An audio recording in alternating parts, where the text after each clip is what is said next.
Assalamualaikum warahmatullahi wabarakatuh.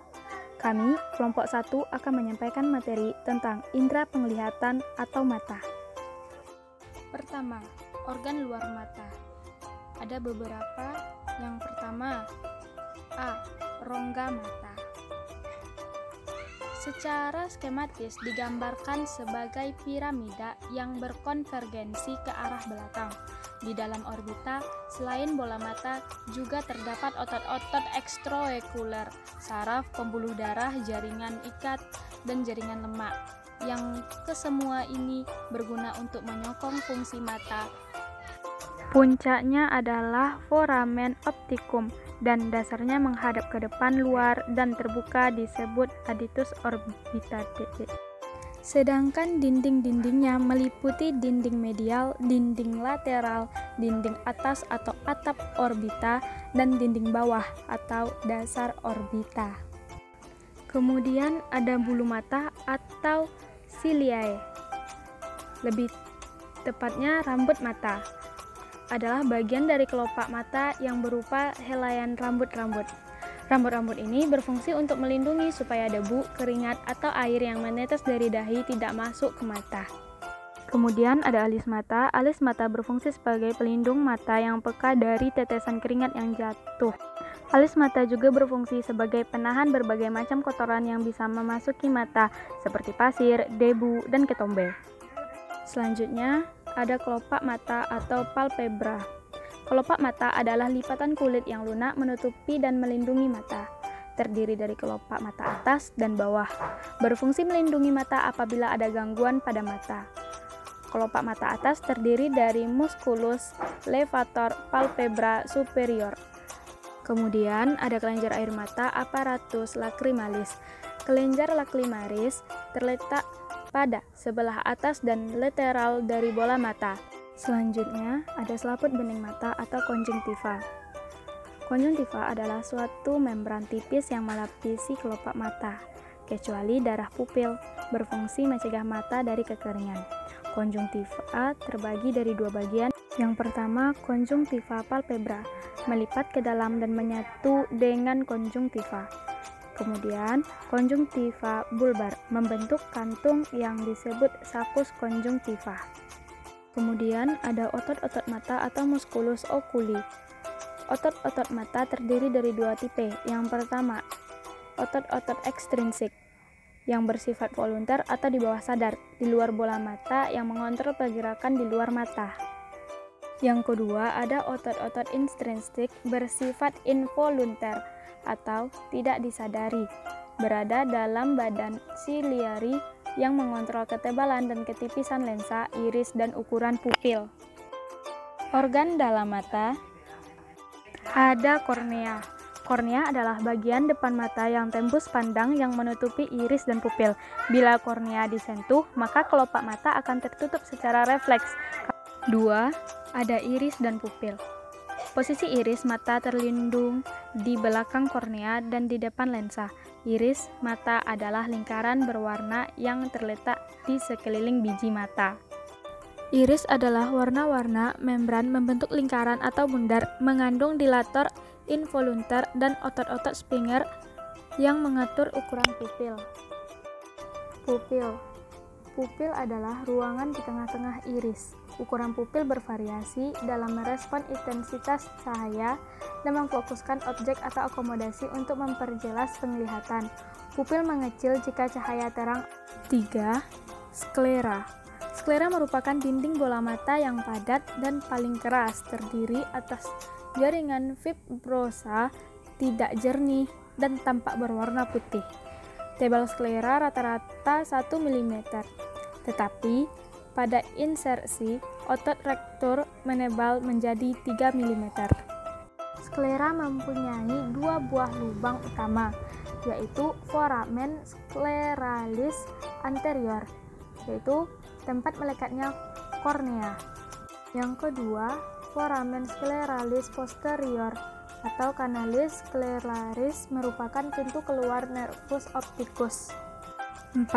Lensa mata. Lensa mata merupakan suatu kristal berbentuk bikonveks atau cembung bening. Terletak di belakang iris terbagi ke dalam ruang anterior dan posterior.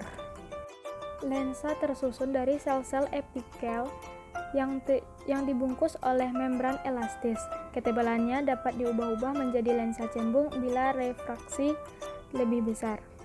Kapsul lensa adalah suatu membran semi-permeabel yang dapat dilewati air dan elektrolit.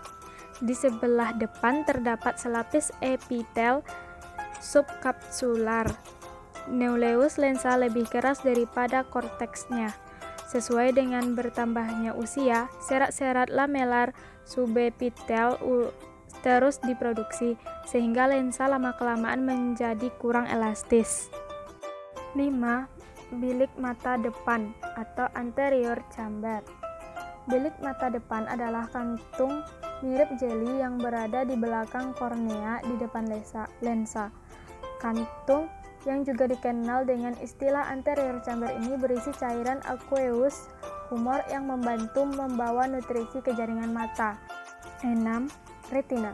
Retina adalah selapis tipis sel yang terletak pada bagian belakang bola mata. Retina merupakan bagian mata yang mengubah cahaya menjadi sinyal saraf. Retina memiliki sel fotoreseptor yang menerima cahaya. Sinyal yang dihasilkan kemudian mengalami proses rumit yang dilakukan oleh neuron retina yang lain dan diubah menjadi potensial aksi pada sel ganglion retina. Retina tidak hanya mendeteksi cahaya, melainkan juga memainkan peran penting dalam persepsi visual. Struktur unik pembuluh darah pada retina telah digunakan sebagai identifikasi biometrik. 7. Makula. Makula adalah area sensitif kecil di tengah retina yang memberikan penglihatan sentral. Pada makula terdapat fovea. Fovea terletak di pusat makula dan fungsinya untuk memberikan penglihatan detail yang paling tajam di mata Anda. Karena fungsinya yang sangat krusial, kerusakan pada makula umumnya dapat berpengaruh ke penglihatan sentral atau pengalihan bagian tengah. Salah satu gangguan yang umum ditemukan pada makula yaitu adalah degenerasi makula, yaitu masalah mata yang biasa terjadi pada orang-orang berusia 50 tahun ke atas. 8. Koroid. Tunika vaskular mata terdiri dari koroid di bagian belakang dan badan siliaris serta iris di bagian depan. Koroid berada di 5/6 bagian posterior bola mata. Koroid merupakan membran tipis vaskular warna coklat tua atau muda. Di bagian belakang ditembus oleh nervus opticus. Lapisan ini lebih tebal di bagian belakang daripada di bagian depan. Salah satu fungsi koroid adalah memberikan nutrisi untuk retina serta menyalurkan pembuluh darah dan saraf menuju badan siliaris dan iris. Proses kerja indera penglihatan. Mata manusia memiliki cara kerja otomatis. Mata dibentuk dengan 40 unsur utama yang berbeda dan semua bagian ini memiliki fungsi penting dalam proses melihat. Kerusakan fungsi salah satu bagiannya akan menjadi mata tidak dapat melihat. Lapisan tembus cahaya di bagian depan mata adalah kornea. Tepat di belakangnya terdapat iris. Selain sumber warna, pada mata iris juga dapat merubah ukurannya secara otomatis sesuai kekuatan cahaya yang masuk dengan bantuan otot yang melekat padanya.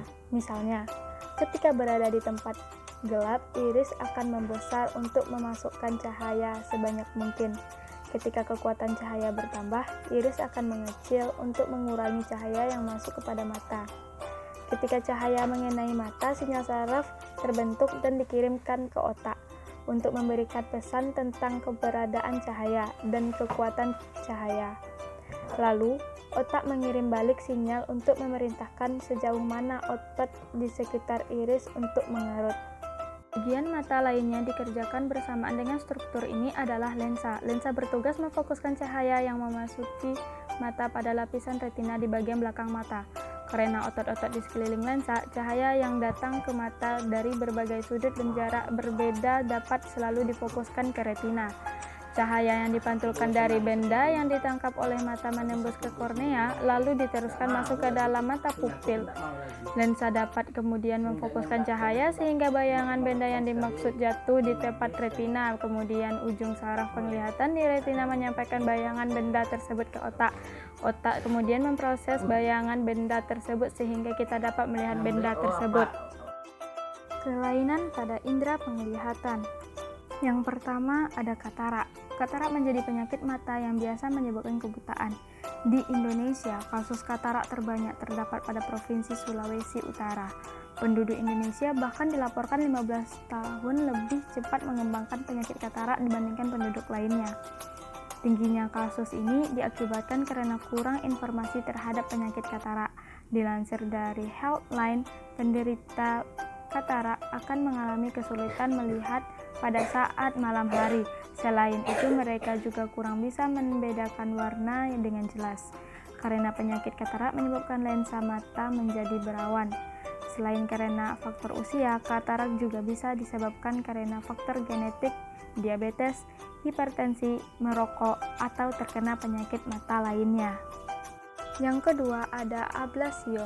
Ablasio merupakan keadaan di mana retina sensoris lepas dari epitel pigmen retina atau yang bisa disebut right. Penyakit ablasio retina paling umum disebabkan karena adanya satu atau lebih robekan pada retina. Hal ini yang menyebabkan penglihatan menjadi terganggu.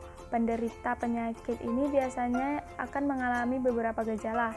Misalnya, benda terlihat seperti melayang-layang, adanya kekilatan cahaya, ketajaman penglihatan menjadi menurun, hingga terdapat semacam tirai tipis berbentuk seperti parabola. Sehingga jika mengalami gejala ini sebaiknya segera periksakan ke dokter. Ketiga, refraksi mata. Refraksi mata adalah terjadinya gangguan penglihatan yang menyebabkan cahaya masuk ke dalam mata tapi tidak terpusat pada retina. Gejala yang paling sering dialami penderita refraksi mata adalah tidak mampu melihat benda dengan jelas, baik dari dekat maupun jauh. Pandangan pun menjadi kabur dan berbayang, serta mengalami pusing saat memfokuskan titik penglihatan pada suatu objek. Beberapa kelainan dari refraksi mata adalah sebagai berikut.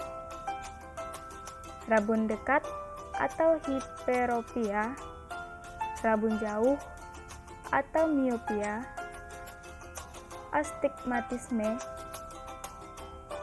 presbiopia atau mata tua. 4. Mata merah atau konjungtivitis. Salah satu penyakit mata yang sering terjadi adalah mata merah. Terjadinya mata merah bisa disebabkan karena polusi, alergi, paparan zat kimia, hingga infeksi virus dan bakteri. Orang yang terkena penyakit ini biasanya akan mengalami nyeri, gatal, berair, hingga pembengkakan di area mata. Penyakit mata merah memang bisa menular melalui udara, tapi jika sekedar bertatapan dengan penderitanya, belum tentu penyakit tersebut akan menular. Mata merah bisa diobati jika tahu penyebabnya, karena penanganannya tidak bisa disamakan. Jika penyakit ini disebabkan karena alergi, bisa diobati dengan cara menjauhi pemicu alergi dan menggunakan obat antihistamin. 5. Belekan. Selain mata merah, belekan juga menjadi penyakit mata yang paling sering dialami. Penyakit ini disebabkan karena infeksi virus dan infeksi bakteri. Gejala belekan yang paling umum terjadi adalah bulu mata yang saling menempel dan mata sulit dibuka pada saat bangun tidur. Hal ini terjadi karena terlalu banyak kotoran yang menempel di sekitar area mata, termasuk bulu mata. 6. Pterygium. Pterygium merupakan gangguan mata karena adanya selaput lendir yang menutupi bagian putih mata. Penyakit mata ini biasanya terjadi karena sering terpapar radiasi sinar matahari.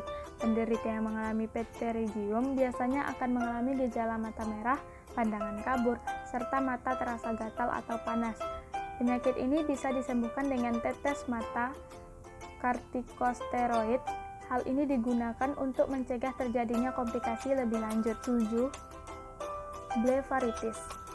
Penyakit mata yang disebabkan karena adanya peradangan pada kelopak mata Penyakit ini biasanya menyebabkan produksi minyak pada mata menjadi berlebih.